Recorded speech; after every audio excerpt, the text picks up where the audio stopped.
Acho que foi o livro que eu li que parecia que estava a acontecer à minha frente, não te sei explicar. Olá, eu sou a Mariana Alvim. Bem-vindos ao meu podcast, onde conhecemos diferentes pessoas enquanto leitores. Fiquem por aí, vale a pena. A Rita bebe sempre o café frio, mesmo aquele que tenha saído há 1 hora. Serve. Confirma-se. Já foste vegetariana, deixaste de ser? Aham. És uma espécie de Rita Rogeroni limitada, ou seja, LDA, porque quando tens uma tarefa em mãos, lideras, delegas, pões tudo a andar. Não consegues ficar quieta, tens sempre imensos planos e programas, sejam planos de vida ou para uma tarde de fim de semana. Tenho sempre. Já sei quem é que deu essa informação. Não podes ver um bebê que ficas logo cheio de vontade de ter mais. Muitos, confirma-se. E eras a amiga que saía à noite e nunca bebia álcool. Eras a boleia. Era sempre a boleia de toda a gente. Ainda sou, na verdade. Ainda dá imenso jeito. Se bem que hoje em dia já não sai à noite, mas pronto. Outra fase, não é? Outra fase. Mas ouvi dizer que foste uma adolescente tramada e uma trabalheira para os teus pais. Porquê? Ai, tínhamos que fazer aqui um outro podcast para falar da minha adolescência. Eu costumo dizer que estive de castigo, imagina, sei lá, dos 13 até aos 18, até ser maior, porque a minha mãe dizia: Rita, agora estás de castigo 2 semanas. E eu ainda, a chegar aí ao fim das 2 semanas, fazia outra asneira qualquer e ela dizia: pronto, mais 2 semanas. E eu, como não renovavas o contrato. Exatamente, como eu não aguentava, passei, pronto, a minha adolescência toda de castigo, mas em bom, porque ia saltando de castigo a castigo, mas fazia as minhas asneiras, portanto... Mas posso perguntar porquê é que ficavas de castigo? Quais eram as tuas asneiras? Ouve lá, o meu pai costumava dizer que eu, no meu dicionário, não conhecia a palavra não, e portanto, a tudo o que eu perguntava e eles me diziam que não, eu arranjava sempre uma forma e fazia coisas horríveis, que eu espero que não haja crianças a ouvir este podcast. Eu fugia de casa, eu roubava o carro aos meus pais, eu fazia 30 por uma linha. Os teus filhos sabem disso? Não, e não vamos contar, não é? Os meus filhos não vão ouvir este podcast. Fazia 30, eu roubava roupa à minha mãe, enfim, olha, só não tinha más notas, isso nunca, portanto eu acho que os meus pais tinham um mix feeling entre ela porta-se mal, mas ela é ótima aluna, e então, sabes, ficavam naquela coisa de, será que estamos a exigir demais? Eu acho que a culpa era dos meus pais, porque eles é que não deixavam fazer, é sempre, não é? E o castigo era não sair à noite? O castigo era não sair à noite. Ainda para mais, eu tenho um irmão mais velho que é o oposto de mim, que adorava ficar em casa, a ver filmes, a jogar Mega Drive, lembras da Mega Drive? E eu dizia: Francisco, pelo amor de Deus, tu sai, porque se tu saíres, eu também posso Exato. sair. Oh, mana, não, anda, vamos jogar às cartas. Ai, meu Deus. Eu também era mais cedo que os meus irmãos. E então fizeste já 2 vezes uma viagem à África que te mudou. Passaste a ser fanática pela vida selvagem e o encontro com os gorilas foi muito marcante. É verdade. Esta viagem que nós fizemos, a primeira, que foi o ano passado à Tanzânia, isto foi um presente que eu ofereci ao Pedro dos 50 anos, porque o sonho de ir fazer um safari era dele. E portanto eu pensei, bom, vamos lá ver a bicharada. Mas não fui assim com muitas expectativas, achei, pronto, aliás, até fui um bocado a medo, porque pensei, isto é muito giro, mas não deixam de ser animais selvagens, portanto todo o cuidado é pouco. E a verdade é que foi uma viagem, não vou dizer que me mudou, mas que me apaixonou por uma coisa que eu não sabia que tinha cá dentro, percebes? Porque foi um encontro com aquilo que nós temos de mais profundo, no sentido em que aquilo foi o mais perto do céu que eu alguma vez estive, percebes? Uau. Porque de repente estás num sítio em que pensas, então foi assim que tudo nasceu, sabes? E esse encontro com a natureza e com os animais, que acaba por ser um encontro contigo própria, para mim foi uma revelação. Os gorilas, ia cheia de medo, vou-te dizer. Tivemos 1 ano a pensar nesta viagem e eu pensei, ok, ir dentro de um jeep é uma coisa. Estão leões, girafas, elefantes, mas no fundo estás dentro de um jeep e estás mais ou menos, estou aqui a fazer aspas com os dedos, estás mais ou menos protegido. Agora, nos gorilas, o trekking, portanto, a caminhada que tu fazes por entre a floresta até chegar aos gorilas, vais assim, um bocado como vieste ao mundo, mas vestida. E portanto, eu pensei, meu Deus, se um daqueles silverbacks, que no fundo é o chefe da família, se vira contra ti, tudo pode acontecer, é uma coisa um bocadinho imprevisível e é a natureza no seu estado mais puro. Então eu ia com imenso medo, mas uma vez chegando lá, Mariana, é incrível, porque tu percebes que te estás a ver ao espelho, não te sei explicar. Nós tivemos a sorte e o privilégio de termos visto uma mãe com um bebé que tinha nascido nessa madrugada, portanto nós chegámos logo de manhã. E eu lembro-me de olhar para a gorila e pensar, isto sou eu a agarrar nos meus filhos. Sabes, os gestos, o olhar, a forma como ela quase que acaricia a cria, é extraordinário. E ela, mãe protetora, não ficou apreensiva por ter visitas perto? Eu acho que é assim, no Ruanda nós fizemos esta viagem, há 12 famílias de gorilas, 22, 12 estão para investigação científica e as outras 10 são para ser visitadas pelos turistas, mas é uma coisa altamente controlada e exclusiva, só há uma visita por dia à floresta, a uma família de cada vez. E há 1 hora, só podes estar com os gorilas 1 hora. E portanto eu sinto que muitos deles também se habituaram às pessoas e depois é um contacto muito controlado, percebes? Tens todo um briefing de 3 horas para saber como é que podes falar com eles. É maravilhoso. E tu falaste com ela, deste os parabéns pelo bebê. Não, imagina, só podias fazer um som. Que às tantas explicava. Quando chegarem lá, façam. E eu, o que é isso? E isto é um sinal que está tudo bem, que viemos em paz. E portanto, quando chegas à família de gorilas, a guia pede autorização ao silverback, isto é verídico, para entrar. Uma espécie de... há ali um compromisso entre os dois de que, ok, tu podes entrar. O líder do gangue conhece a chefe da guia. Exatamente. E então é muito agir. E entrámos e passámos, éramos 6 ou 7, passámos a hora toda a dizer... a pigarrear. Sim, completamente a pigarrear. Porque, pronto, cada vez que eles se aproximavam, não mete medo, mas mete respeito. Acho que é isso, acima de tudo. E eles são muito grandes, é um animal muito, sabes, imponente, e portanto assim que eles passam não podes olhar nos olhos, baixas a cabeça e rezas para que tudo corra bem. Mas foi uma experiência inacreditável. Eu acho que quem pode, e porque também é uma experiência um bocado cara, tivemos a poupar o ano inteiro para a poder fazer, é inesquecível. Olha, deixa aqui uma recomendação de um site que organiza viagens à África, que é incrível, nem que seja para verem por enquanto as fotografias, enquanto vou poupando dinheiro, que é o Loving June, amando junho, o mês, não é? Portanto, lovingjune.com, e tens viagens à África e... Eu acho que conheço isso, por acaso.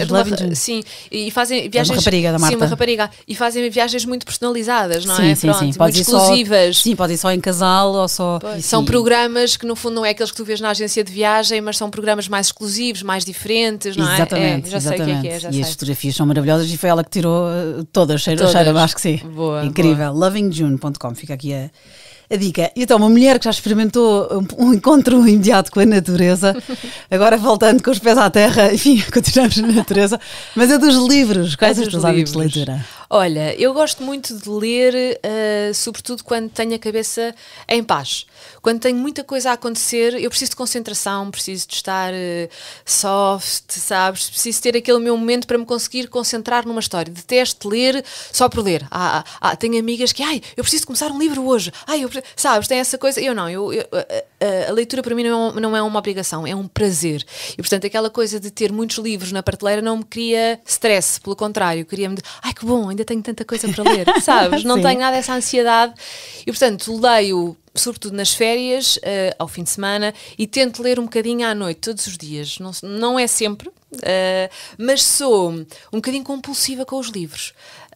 Imagina, se agarro num livro e gosto muito, vou lá, até para a casa de banho o levo, percebes? Estou na cozinha a fumar um cigarro e estou com o livro à porta da cozinha para a rua a ler. Sou muito compulsiva e os livros trazem-me uma coisa que não encontro em mais lado nenhum, a não ser na meditação que também pratico, que é paz de espírito, porque de repente consigo abstrair-me de tudo o que está a acontecer na minha vida, e eu tenho uma vida muito cheia, muitos filhos, uma casa grande, vários trabalhos, irmãos, enfim, e portanto quando estou ali, sabe, eu acho que toda a gente deve sentir a mesma coisa, eu sinto não por é? baixo do último parágrafo, porque é exatamente isso, é o escape. Ai, que bom! Mas não acaba um escape normalmente pode ser uma coisa má, mas aqui é uma forma de trazeres tranquilidade, percebes? É tipo aquele paracetamol, sabes? Ou aquela aspirina de quando estás com muita coisa aí, né? Ai, que bom! É um anti-stress. É um anti-stress, exatamente. É isso para mesmo. Mim, eu não medito, eu tenho a minha meditação. Não, mas acaba por ser, sim. Abrandas sim. tudo. E sei que a pergunta é difícil, autor favorito, uma data deles? Uma data deles. E nós que somos da música, quando me falámos desta pergunta aqui em off, é um bocado como nos perguntarem qual é a nossa música preferida, não é? Eu gosto de muitos autores, de muitos artistas. O que é que eu te posso dizer? Gosto muito de José Saramago, gosto muito de Mário Vargas Llosa. Tenho lá um livro, e os teus filhos estão aqui hoje connosco, embora não dentro do estúdio. O Mário Vargas Llosa tem um livro para crianças que eu adoro e recomendo desde já, que se chama O Barco das Crianças. Olha, vou escrever. Mas é mesmo maravilhoso. Tenho lá outro livro do Mário Vargas Llosa, ainda por ler, que se chama Duas Solidões, que é com o Gabriel Garcia Marques. São conversas entre os dois. Sim, é mesmo em diálogo, não é? Sim. Gosto de tanta coisa. Gosto de Helena Ferrante, gosto de Susana Amaro, gosto de Camila Lackberg, gosto de Miguel Esteves Cardoso, gosto de muita coisa. Também tinhas falado da Tânia Ganho. Da Tânia Ganho, sim. Eu li um livro dela que é o Apneia. Sim, já falámos aqui no podcast. Eu acho que este livro diz sobretudo a quem já se divorciou, a quem passou, não é? Por esse processo e pela dificuldade que é um divórcio. E, portanto, o livro fala muito sobre isso, sobre a guerrilha entre um pai e uma mãe, neste processo de partilhas e de partilhas sobretudo dos filhos. E portanto foi um livro que me marcou muito, é um livro grande, denso, intenso, tem 700 páginas, mas que eu devorei e lembro-me de sublinhar. Eu não gosto muito de emprestar livros, nem de pedir emprestado, porque eu sou muito agarrada, mesmo fisicamente, ao objeto, sabes? Porque eu sublinho muito, eu tiro notas, eu gosto de voltar lá, às vezes estou a pensar numa coisa, mas havia um livro que falava sobre isto e volto lá. E eu lembro-me da Tânia Ganho. O meu livro parece um livro da escola, sabes? Todo sublinhado. Pois é, eu também senti isto. Ela tem mesmo razão. Eu não estava a antever isto, mas acabou por acontecer. Pronto, e portanto foi um livro que eu me identifiquei mesmo. Ela escreveu por pesquisa. Não foi autobiográfico. Não, sim. Ela também traduziu uma data de livros. A Tânia Ganho tem uma data de livros, sim. E foi muito engraçado, porque no dia em que eu publiquei uma coisa no Instagram sobre o livro dela, ela respondeu-me. E então, primeiro fiquei num shitex, uma autora a responder-me. E depois ainda trocámos algumas mensagens e é uma pessoa muito querida e de vez em quando escreve coisas no Instagram dela, dicas de livros que eu vou logo ler, sabes? Ainda agora estive a ler um livro que por acaso uma amiga já me tinha falado, mas que eu vi que ela tinha publicado, que é a Pediatra, e fui logo comprar para ler, portanto sigo imenso também as dicas que ela dá. Tenho que trazer cá a Tânia Ganho. Ela é muito querida. Sabes que eu tive isso com umas autoras americanas, uma que estava em início de carreira, era o primeiro livro dela, que era Beth O'Leary. É uma o livro é literatura feminina, assim levezinho, mas giro. Então para este romance de estreia era bem giro. E eu taguei-a numa story e ela agradeceu-me. Então eu fiquei também no agitamento. Pois é que fico lá, uau! Depois disse-lhe, já comprei o próximo. Isso aconteceu-me com ela, com a Tânia Ganho, e também aconteceu com... a ver se eu me lembro do nome. Pinto Coelho, como é que ele se chama o primeiro nome? O João? O João Pinto Coelho, exatamente. Sim. Tu perguntem a Sarah Gross, porque também o taguei e depois... Aliás, e taguei nem foi por causa do livro, porque ele fez também uma viagem muito gira à Polónia, a propósito do Holocausto, não é? E com aquilo começava... Sim, acho que era só na Polónia, mas fazia o percurso do livro, percebes? Polónia, e dentro da Polónia iam a Cracóvia, e então pareceu uma viagem super interessante e ele convidou, quer dizer, pôs à venda. Esta viagem esgotou, sei lá, assim em 2 ou 3 dias. E na altura ainda perguntei ao Pedro, olha, era giro fazermos esta viagem com o João Pinto Coelho, né? E depois acabámos por não ir, porque de resto já tínhamos estado em Auschwitz, mas depois também trocámos algumas mensagens e ele até me enviou 2 dos livros dele. Olha, uma simpatia, gostei muito também de o conhecer. E é sempre giro, não é? Quando de repente o autor fala assim connosco. Eu uma vez fiz uma gafe, fiquei aflita. A outra autora também literatura feminina, que é um sucesso enorme, e eu gosto imenso. Agora realmente nós mudamos, não é? Agora estou numa fase, já não apetece ler mais, mas adoro-a e gostei, e foi muito importante para mim, que era a Colleen Hoover. E há um dia que... Eu já li qualquer coisa dela, diz lá o nome do livro. 9 de novembro. Não. Eu sei em inglês, It Ends With Us, All Your Perfects. É porque depois as traduções não são literais. Não são literais, não consigo dizer. Mas eu tenho uma coisa com os livros, não sei se te acontece, já percebi que não, que é, eu raramente me lembro depois, eu leio. Sim, esqueço. E depois não me lembro do nome dos livros, nem dos autores, é horrível, não, mas tenho esta memória muito curta. Eu lembro-me que adorei, mas não me lembro o nome das personagens, ou às vezes nem me lembro o que é que aconteceu. Sim, é muito mau, não é? Porque uma pessoa depois quer falar de um livro e sabe que adorou, mas depois, mas como é que se chamava? E o autor, era ele ou era ela? E depois mistura as histórias todas. No outro dia o Pedro estava a ler ler A Terra Americana. E eu disse-lhe, há uma cena desse livro, rasgou-me por dentro, Pedro, é uma cena de uma morte de um filho. E ele, o quê? Mas não acabou o livro e eu perguntei-lhe, então, mas leste? Não é. Estás a confundir. Estás a confundir. E depois ele leu o João Pinto Coelho, Perguntem a Sarah Gross, e era desse livro. Eu já estava a misturar as histórias todas, sabes? Mas péssima. E às vezes damos certos e não sei de onde. Também me acontece. E é pena, não é? Porque é pena porque a informação ter essa memória boa. Pois é. Também me frustra. Mas então houve alguém, uma leitora qualquer, que tagou 2 livros da Colleen Hoover. E a Colleen Hoover partilhou esta story. Terá sido tagada pela americana, pronto. E eu achei que estava a ver uma story de uma mulher qualquer. E então respondi, olha, esses não são os melhores. Se gostas de Colleen Hoover, lê este e este. E a Colleen Hoover, a autora, responde-me, obrigada. Foi gafe! Eu vou dizer à própria autora. Olha, esse não é tão bom. Esse ela não estava muito bem. A nava das redes sociais. Tão bom. Olha, mas então começamos por esse livro. Tu trouxeste exatamente para falarmos sobre ele como assim, dos especiais para ti, que é o Perguntem a Sarah Gross, do João Pinto Coelho. Isto foi finalista do Prémio Leia em 2014. Quando me perguntaste quais são assim, os livros da tua vida, eu gostei muito deste livro, do Perguntem a Sarah Gross, mas também teve a ver com a altura em que eu o li.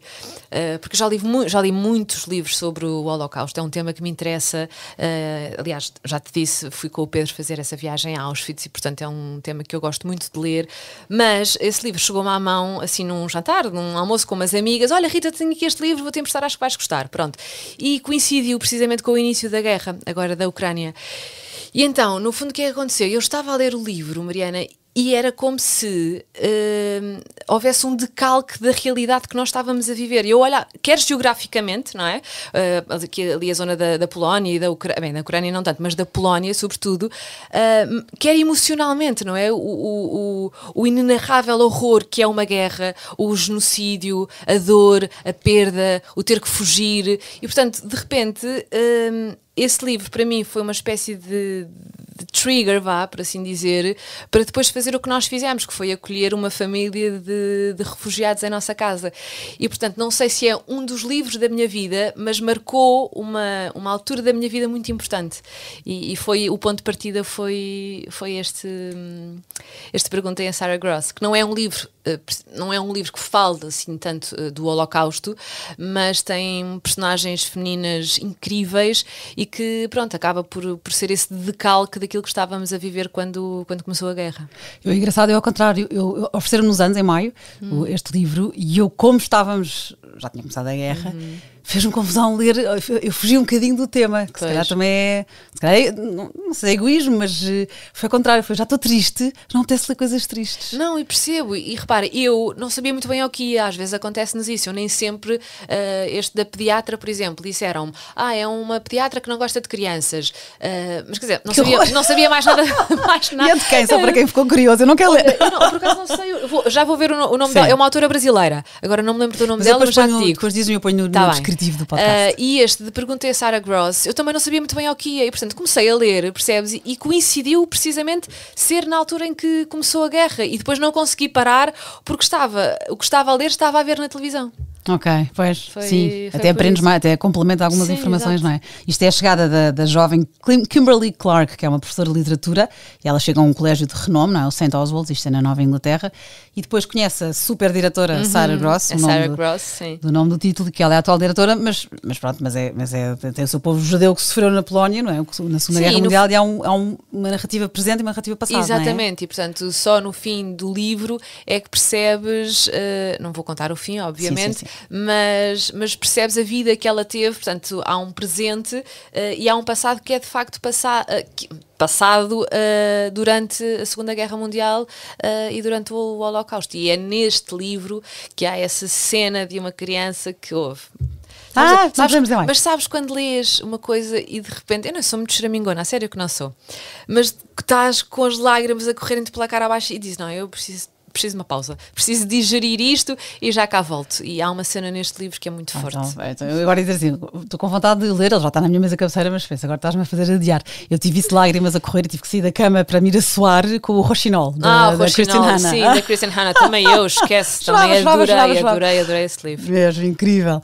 E outro que também, mas aí eu tive que parar também, que foi A Breve Vida das Flores. Já se falou aqui na podcast. Eu li também há pouco tempo. Quando é de crianças, eu não sei se é por ser mãe, se calhar deve ser. Não, esquece, a cena do comboio enfim, Pronto. aquilo é um filme, sim. Mas é outro grande livro também, fica aqui. Mas é muito giro esse livro, já falaste aqui no podcast. A Breve Vida das Flores foi a Sónia Moraes Santos que trouxe para a conversa. Que eu também li há pouco tempo. Também gostaste. E de repente fiquei a adorar cemitérios. Deixo só aqui este teaser. Não, a sério, porque eu acho que ela fala do cemitério. Sim, ela põe beleza em tudo. Em tudo, é espetacular. E eu agora, desde que li este livro, há um cemitério perto da minha casa e eu passo por lá e quase que sorrio. E aquela figura da guarda do cemitério, que é uma figura, eu acho que é aterradora, não é? Tipo, mete imenso medo. Os eram senhores sempre vestidos de preto. Horríveis, não é? Este é um encanto. E esta é uma maravilha. Eu acho que, olha, é mais um livro que eu acho que toda a gente devia ler. Breve Vida das Flores. E está no episódio com a Sónia Moraes Santos. Ela falou neste livro, assim explica mais um bocadinho.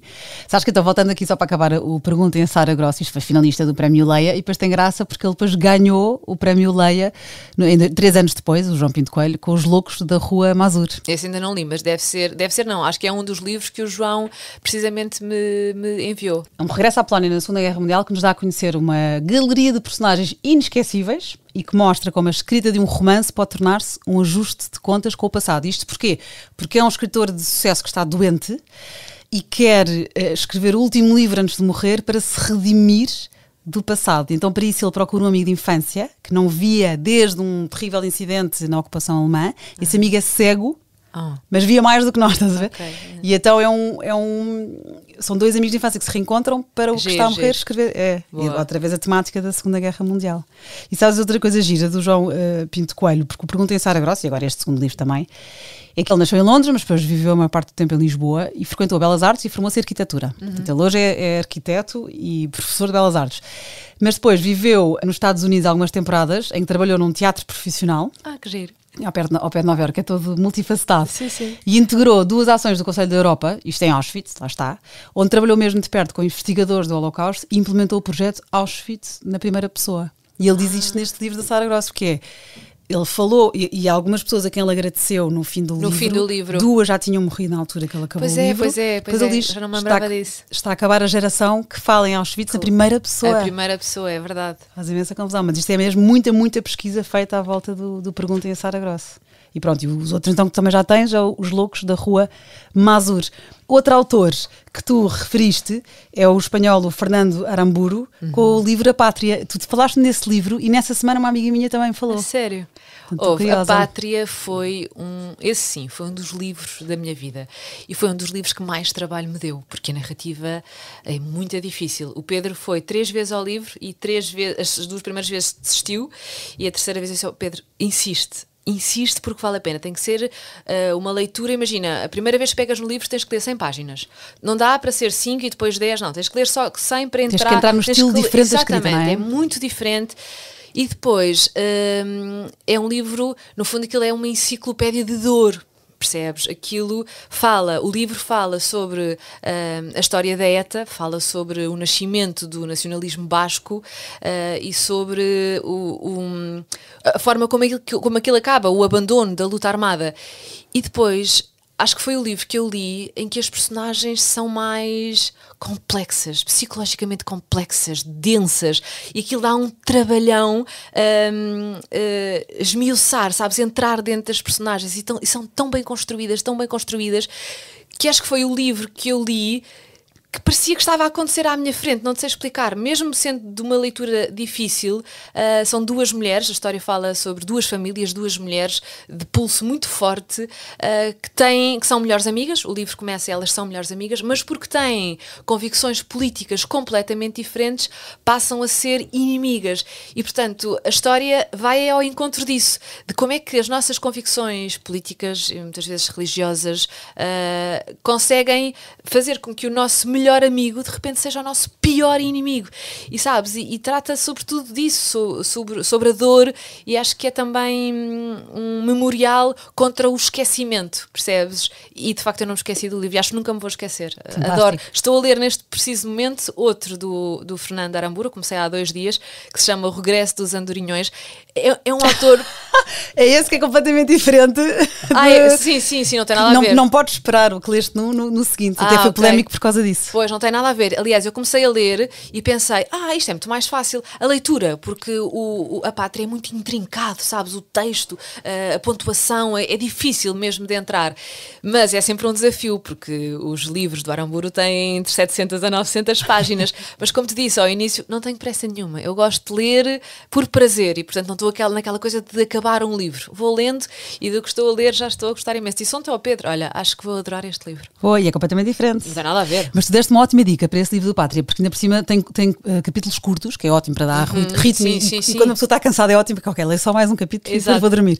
Mas então assim, ler bastante enfiada. Isto passa-se também, portanto é na altura da ETA e depois 30 anos depois, não é? Quando há o anúncio do abandono das armas por parte da ETA, ela volta. Portanto, a Vitória volta e há um reencontro com a Miriam. Portanto, são estas duas amigas, são as duas protagonistas fortes. Mas é um reencontro, Mariana, que não tem nenhum clichê.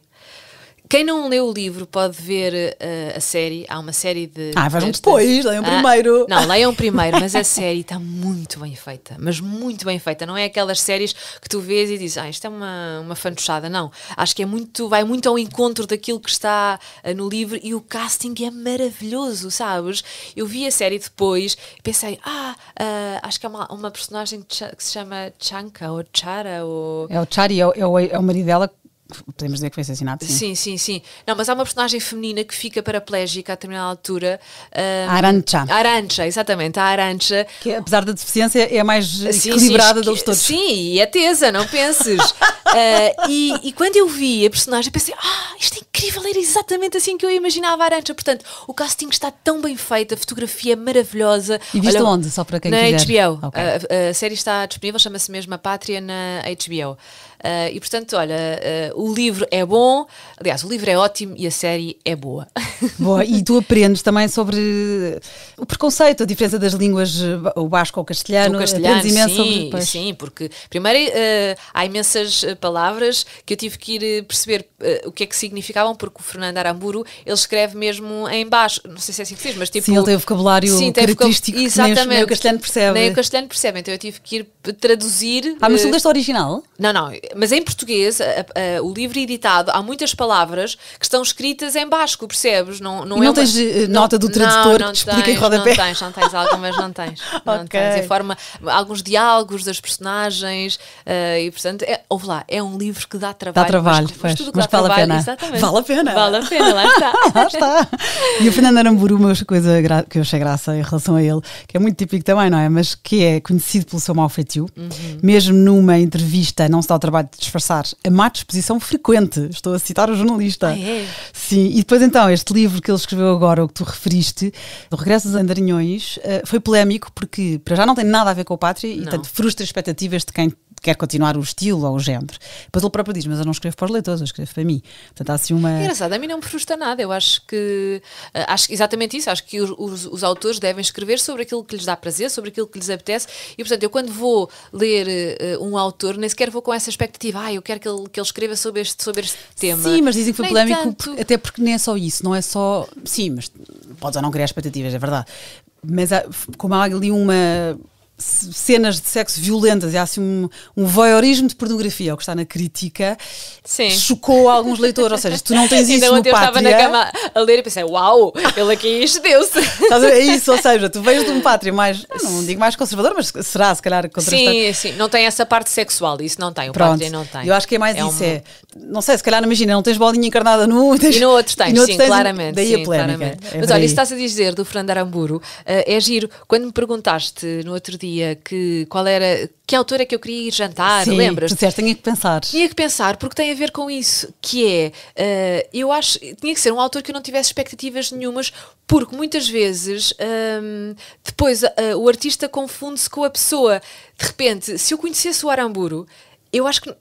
E se ele fosse essa pessoa, esse mau feitio todo, se fosse essa peste, eu acho que dificilmente ia com a mesma vontade de ler um livro. Isso acontece, mas eu sou completamente fã dos Coldplay e já houve várias vezes em que se pensou que eles vinham, que não vinham, não sei o quê. Se vierem cá, a Rita é que vai entrevistar a Chris Martin. Eu disse, não, nunca. Eu sou a última pessoa que quer entrevistar o Chris Martin. Tens medo de ter uma desilusão? Exatamente, juro-te que tenho medo de ter uma desilusão. E portanto, como eu, quando vou para os livros, nunca vou assim muito pelos autores, não sou muito aquela pessoa pessoa, eu não leio autobiografias, por exemplo, não gosto muito de saber dos mexericos da vida, o que é que fez, o que é que não fez. Não me interessa, interessa-me a obra, o produto da criatividade dessa pessoa. Sim, a ficção. Exatamente, a ficção. Agora, a vida privada, sendo que, deixa-me dizer-te aqui uma coisa, ouvi o episódio da Joana Marques, acho que foi aqui contigo, e fiquei toda curiosa para ler o livro do Trevor Noah. Noah. Mas lá está, como eu não sou muito fã do ator, do comediante, sim,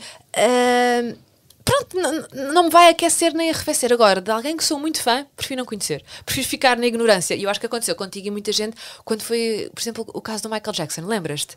Não ficaste tipo, cada vez que passavas o Michael Jackson na rádio, não ficavas tipo, ai, é sério? Não é? Porque aquilo mistura-se tudo. Sim, mas eu também já tive isso com de ser fã de pessoas que depois de as conhecer fiquei, perdeste pontos. Portanto, prefiro não conhecer. Sim, ok. É um bom ponto. É? Só para quem ficou curioso, depois podem ouvir a conversa com a Joana Marques, mas o Trevor Noah Sou um Crime, se não me engano. Sou um Crime, Born exatamente. a Crime. Está esgotado em todo o lado. Ficas a saber. Tens o patrocínio da FNAC, pede à FNAC. FNAC, reeditem. Para a editora que tem que reeditar. Ponham à venda. Sim, não é lado nenhum. Achei um crime, mas eu comprei dois, porque eu ofereci este livro como presente. Eu vi a semana passada em várias outras livrarias, não vou dizer o nome, mas não havia em lado nenhum, nem na FNAC.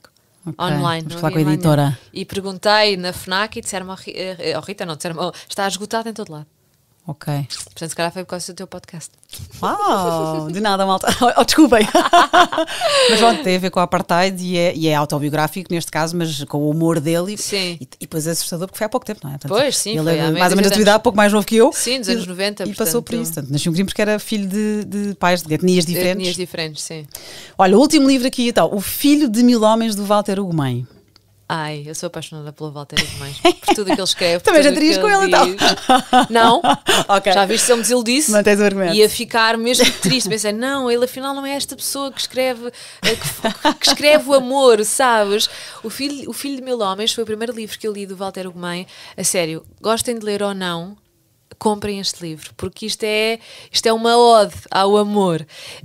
Eu demorei um bocadinho a entrar no livro porque, lá está, ia com uma expectativa de que fosse uma história contínua e não, aquilo são várias histórias de várias personagens. É o Crisóstomo. É o Crisóstomo. Então, no fundo personagem da minha vida. Então, conta lá, é um pescador, não é? Que tem 40 anos, que não teve sucesso no amor, mas queria muito um filho. Queria muito um filho, mas não é. Aliás, eu não te consigo contar a história porque são várias histórias de várias personagens e depois elas vão se interligando à medida que tu vais avançando no livro. Portanto, aquilo não é uma história assim contínua. Todos os personagens têm um ponto de partida diferente e vão-se cruzando e vão-se conhecendo à medida que tu vais lendo o livro. É maravilhoso. E ele é mais um livro que está todo sublinhado, porque quando queres falar do amor, pensa assim, eu quero fazer uma declaração de amor a alguém, vai ler este livro. Porque tens lá milhares de passagens, sabes? Milhares de frases. E uma curiosidade, tu sublinhas a lápis ou a caneta? Sublinha lápis. Pronto. Estava a sofrer um bocadinho. Eu também sublinho, mas a lápis. Não, a caneta e tem que ficar direitinho. Sim.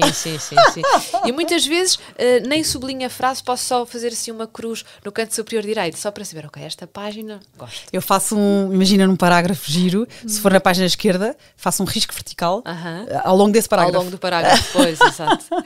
E portanto, o Walter Ugumem tem algumas frases nesse livro, estava a ver se me lembrava agora, estás a ver? O Filho de Mil Homens. O Filho de Mil Homens. Então, mas eu posso, sim, as frases não decoraste, mas pronto, é um pescador, é uma criança órfã que perdeu o avô com quem vivia e é uma personagem muito simples. Agora estou-me a lembrar de uma frase que o Crisóstomo dizia, que era a felicidade está em ser aquilo que se pode. E isso ficou-me, porque eu acho que isso é tão dos dias de hoje, não é? Nós queremos sempre ser mais, e fazer mais, e ser melhor. E de repente o Crisóstomo está bem com aquilo que ele pode ser, sabes? Não quer ser mais nada do que para além daquilo que ele pode ser. E eu acho que isso faz imenso sentido, percebes? Ou o amor é a vontade de, como é que ele dizia? O amor é a vontade de amar alguém, ou é a predisposição para amar alguém, percebes? E isso também é muito verdade. O amar alguém é só estar nessa predisposição, não é preciso mais nada. Pode parecer um bocado clichê, que eu acho que nem sequer é, mas às vezes o que tem de clichê tem muita verdade. E às vezes é clichê por alguma razão, não é? Exatamente. Eu adoro. E então, olha, é um livro que eu recomendo imenso. Diz lá a primeira frase que disseste, que te lembravas de cor. É assim, a felicidade está em ser aquilo que se pode ser. Isso é ótimo. Porque são protagonistas que são excluídos socialmente por vários motivos, não é? Há a homossexualidade, há o nanismo, há, enfim. E eles só querem ser amados e aceitos. Exatamente. Essa frase é maravilhosa. Boa. Olha, então, perguntem a Sara Gross, do João Pinto Coelho, O Fio de Mil Homens, do Walter Ugumem, e A Pátria, do Fernando Aramburo. E agora vou oferecer-te um livro. Estava ansiosa para esta parte. Sabes que eu não compro muitos livros, eu compro à vez.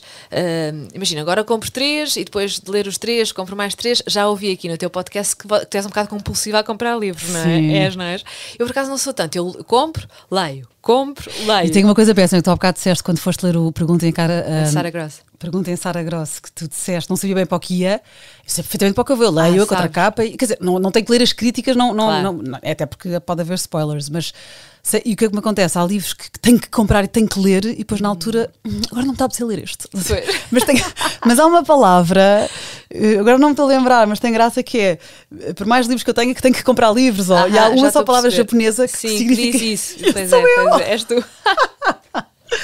Então, vê lá se já conheces este livro. Este é mais levezinho do que os temas que tu me trouxeste hoje. Este é sexo, drogas e rock and roll. Ok. E tinha de ter a ver com música, claro. Obviamente, sendo as duas de rádio. Então, chama-se Canções em Ursa Maior, da Emma Brody. Foi best-seller do New York Times, melhor livro da Amazon, melhor livro do Wall Street Journal e melhor livro de Indie Next. Eu ligo imenso a estas coisas. Ok. Então, verão de 69, a Jane Quinn foi criada numa ilha em Massachusetts, e a mãe dela escrevia canções para músicos famosos. E depois, ela, antes de sequer ter idade para ler uma pauta, ela já cantava. Okay. E há um dia que um cantor famoso falha a um festival na ilha deles, e ela a banda dela é convidada para atuar. Pronto. E depois ela é a Jane, e depois há o Jesse que a conhece e lança para o estrelato. Claro que há uma história de amor. Não é Nicholas Sparks. Não é Nicholas Sparks. Nada a ver. Sabes que esta sinopse fez-me lembrar o Daisy Jones and the Six, que é o livro que eu ofereço à Maria Sejas Correia, que é outra que também me disse, não sei se cheguei a falar com ela no podcast, mas lembro-me que ela me disse, que tu me disseste há pouco, eu achei imensa graça, que é prefiro não jantar com ninguém para não Exatamente, para não defraudar expectativas. Bom, mas muito obrigada, estou muito curiosa. É uma história de amor e mete música. Boa, e tem tudo a ver, vou gostar de certeza. Tu ligas estas coisas do best-seller New York Times? Liga imenso, sou uma vítima disso. Eu ligo imenso à publicação que o Obama faz todos os anos dos livros que ele mais gostou do ano. A sério, sou tipo, quando ele vai e faz a lista, eu vou logo lá ver. Claro, eu também tenho assim pessoas, mesmo que não as conheça, que já sei que se elas recomendam coisas que eu gostei, vou passar a seguir as recomendações delas. Um livro, e acho que esse também foi um dos livros da minha vida, foi precisamente recomendado pelo Obama. Qual? Então, chama-se Educação. Tara Westover, sim. Puseste-me isso na lista. Tara Westover, uma educação, foi o livro que eu ofereci à Maria Botelho Muniz no episódio 2. Grande livro. É um livro uma educação incrível. O Obama recomendou, não sabia. Já não lembrava. Sim, estava na lista dele, sei lá, para aí 2020 ou 2019, já não me lembro. E agora segues sempre. Sim, então tenho imensa essa coisa de cada vez que ele publica, né, assim, na altura do Natal, vou lá ver. Alguns já comprei e não adorei, mas vou lá ver, gravo no telemóvel para investigar. Claro, porque é alguém que tens em conta. Exatamente, que tenho em conta, e normalmente vai ao encontro também, porque pode ser alguém que tens em conta, mas que depois não tem a ver o gosto de leitura dele com o mesmo autor, assim, não é? Que não tem nada a ver. Sim. Mas por acaso não, olha.